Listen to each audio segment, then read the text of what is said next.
11-year-old me in... Let's turn down the volume. I'm glad they have this little volume thing on the side.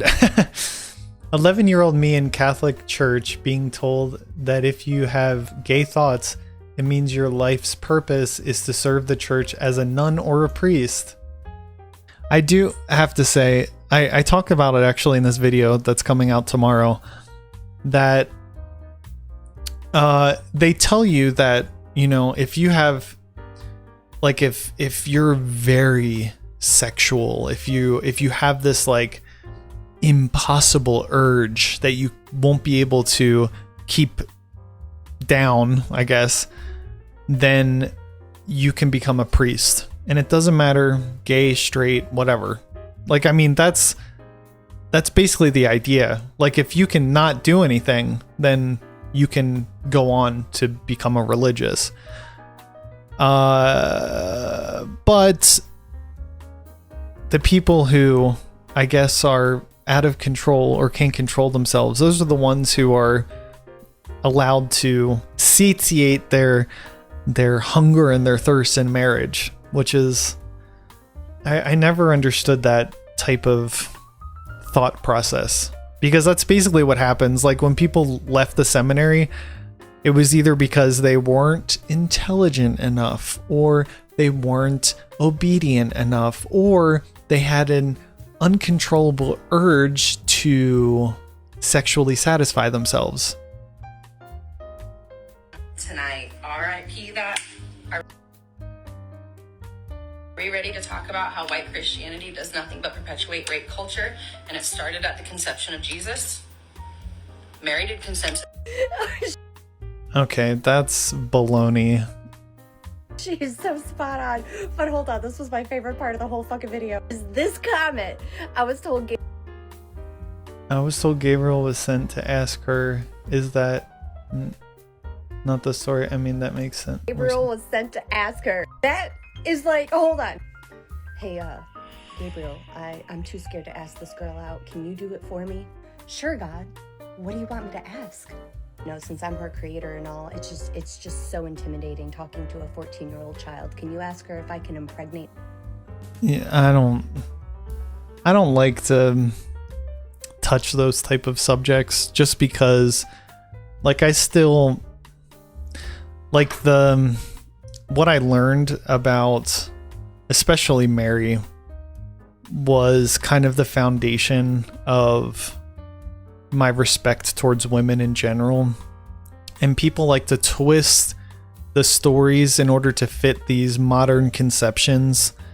Like the person in the beginning, they were talking about white Christianity and rape cult. It's like all these like trigger words that they're like forcing upon a story that, you know, if you just look at it, it's a religious story. It's not like happening every day, but it's not that. It's not that.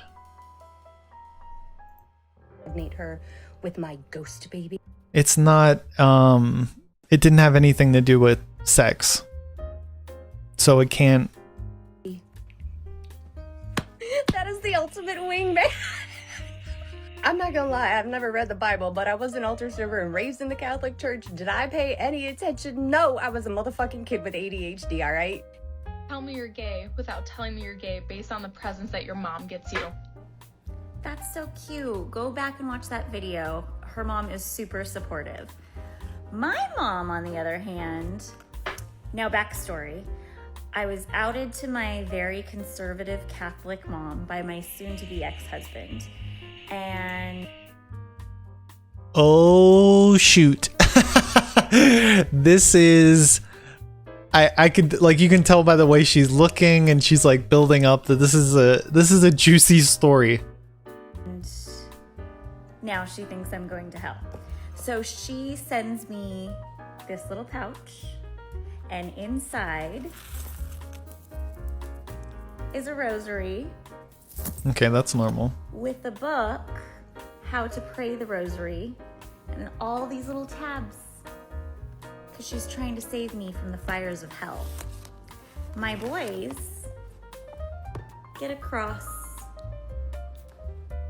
Super supportive. Well, from the mom's perspective, that is being supportive.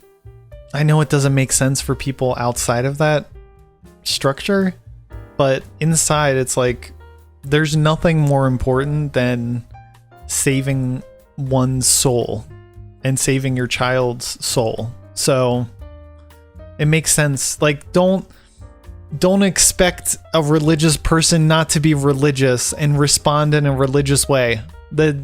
Don't be like that.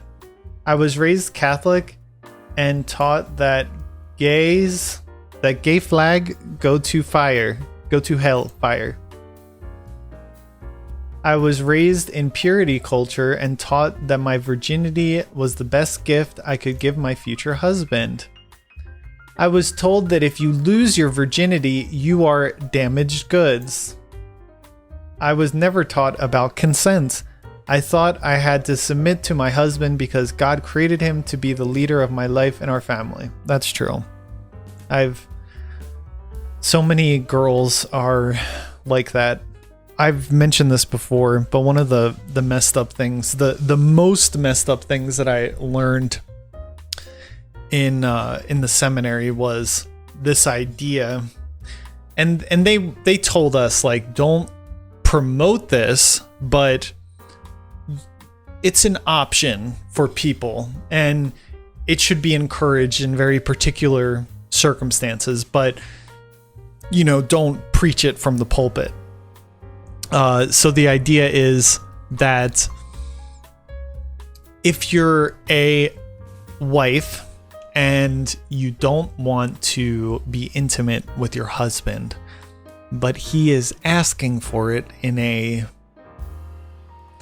rational way, they said, so reasonable way, not like 10 times a day, but if it's reasonable, but you don't want to at that moment, then you can give yourself to your husband and use it, even if you don't enjoy it, as a sacrifice to unite yourself with God. What? Yes. I wonder how many relationships were messed up because of that. Like, I can't imagine if I was married to someone and they were just going along with it just because I asked and they didn't actually want it. Like, how horrible that would feel. Like, that doesn't seem like the building blocks to a very rich, deep relationship. Because it's a contract, right? Because marriage is a contract. You give your body to the other person gives their body to you. But as we were taught, obviously the men are going to be more sexual than the women. I mean, that was just a given in my past, the education that I received, that the men are, if anyone's an animal in the relationship, it's always going to be the man. And so this is the way to behave if you're a woman. Ridiculous. Absolutely ridiculous.